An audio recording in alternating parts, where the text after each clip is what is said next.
الحمد لله وكفى وسلام على عباده الذين اصطفى أما بعد فأعوذ بالله من الشيطان الرجيم بسم الله الرحمن الرحيم ولا تهنوا ولا تحزنوا وأنتم الأعلون إن كنتم مؤمنين صدق الله العلي العظيم সবাই দুরূদ শরীফ পড়ি اللهم صل على سيدنا وشفيعنا وحبيبنا مولانا محمد صلى الله عليه وعلى آله وأصحابه وبارك وسلم। আজকে নারায়ণগঞ্জে এই জনসমুদ্রে প্রমাণ করে নারায়ণগঞ্জের মাটি ইসলামের ঘাঁটি। বাংলাদেশ স্বাধীন হলো 54 বছর চলেছে। বিশেষ করে 53 বছর দ্বারা দেশ পরিচালনা করেছে। এদের মাধ্যমে আমাদের দেশের মানুষ আমরা পেয়েছি তামাম দুনিয়ার ভিতরে 5 বার চোরের দিক থেকে ফাঁস হয়েছে। আমরা এদের পরিচালনায় পেয়েছি হাজার হাজার মায়ের কোল সন্তান হারা হয়েছে।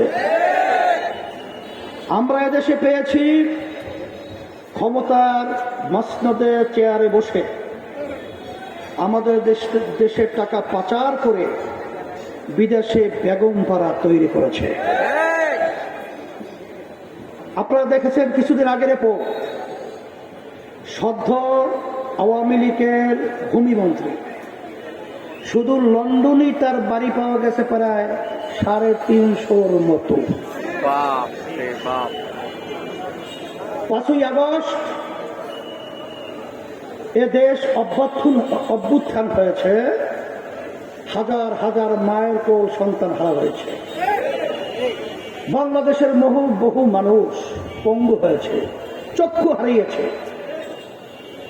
5ই আগস্টের পরে আমাদের একটা আশা, এ দেশকে আমরা সুন্দরভাবে সাজাবো।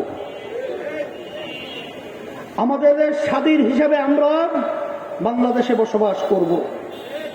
কিন্তু দুঃখ সহকারে বলতে হয় 5ই আগস্টের পরে একদল ক্ষমতা প্রেমিক ক্ষমতা যাওয়ার জন্য আমাদের দেশকে প্রতিটা ক্ষেত্রে অশান্তির আগুন ধাউ ধাউ করে শুধু জ্বালিয়ে রাখছে।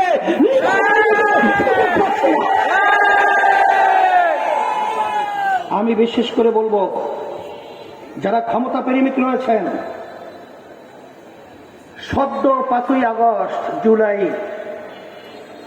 1 বছর সবেমাত্র হয়েছে। এখনো যদি আপনারা চাঁদাবাজি বন্ধ না করেন, এখনো যদি খুন খারাপি বন্ধ না করেন, এখন আমরা রাজপথ থেকে উঠিয়ে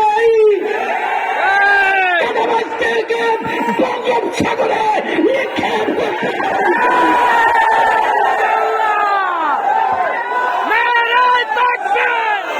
এখনো রাজপথ ছাড়ি নাই। আমাদেরকে চোখ রাঙিয়ে লাভ নেই। আপনাদের ভূমিকা আমরা দেখেছি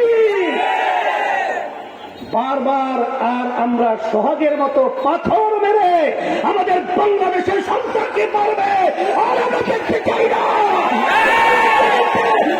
করতে হবে বাংলার জমিনে স্বাধীনতা ঘোষণা করতে হবে।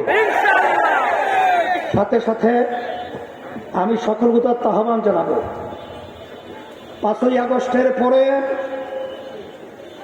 বাংলাদেশের মাটি আর আওয়ামী লীগ, বিএনপি, জাতীয় পার্টি তাদের শাসন দেখতে চায় না। বাংলাদেশের মানুষ মাটি এখন চায় ইসলামের নীতি আদর্শের শাসন। তার বাস্তবতা আমি স্টেজে আসার পরে কয়েকজন হিন্দু আমার দাদুরা আমাকে এসে বলতেছিল যে 5ই আগস্টের পরে, বিশেষ করে আমাদের মাসুম বিল্লাহ ভাই কথা বলতেছিল যে তারা আমাদের জান মাল এবং আমাদের মন্দির সহ সব তারা পাহারা দিয়ে আমাদেরকে সংরক্ষণের দায়িত্ব পালন করেছে। এর নামই হলো ইসলাম। আপনারা দেখেছেন আমাদের জনসমাবেশ হলো, গণসমাবেশ হলো, মহাসমাবেশ 28শে জুন। সেই মহাসমাবেশে হিন্দুদের নেতারা, খ্রিস্টানদের নেতারা, বৌদ্ধদের নেতারা আমাদের সমাবেশে এসে একাত্মবাদ প্রকাশ করে তারা আমাদেরকে সমর্থন জানিয়েছে শান্তির লক্ষ্যে। আমি নতুনভাবে আমার ভাইদেরকে আর নতুন কিছু বোঝাতে চাই না, বলতেও চাই না। তবে আপনাদের কাছে আমার অনুরোধ থাকবে, আমরা আর খুনিদের সহযোগী হব না, আমরা আর চাঁদাবাজদের সহযোগী হব না, আর মায়ের কোল সন্তান হারাকারীদের সহযোগী আমরা হব না। এদেশ আমার, এদেশে আমি জন্মগ্রহণ করেছি। এ দেশকে সুন্দর করার জন্য আপনার আমার দায়িত্ব কর্তব্য আছে না নাই? সেই হিসেবে আসেন, সামনের নির্বাচন আমরা সংস্কার, দৃশ্যমান বিচার, পিয়ার পদ্ধতি নির্বাচন, এর বিকল্প যদি কেউ চিন্তা করেন আমরা বলবো সে দেশপ্রেমিক হতে পারে না। এই হিসাবে আপনাদের সকলকে আমি ধন্যবাদ জানাচ্ছি। আজকে আপনারা যেভাবে গণসমুদ্রের মতো আপনারা উপস্থিত হয়েছেন, আমি দেখে খুশি হয়েছি। আমরা যেন সব একাকার হয়ে দেশের পক্ষে, ইসলামের পক্ষে, মানবতার কল্যাণের পক্ষে আমরা যেন কাজ করতে পারি, আল্লাহ তৌফিক দান করুন। রব্বানা আতিনা ফিদ দুনিয়া হাসানাহ ওয়া ফিল আখিরাতি হাসানাহ ওয়া কিনা আযাবান নার বিরহমাতিকা ইয়া আরহাম।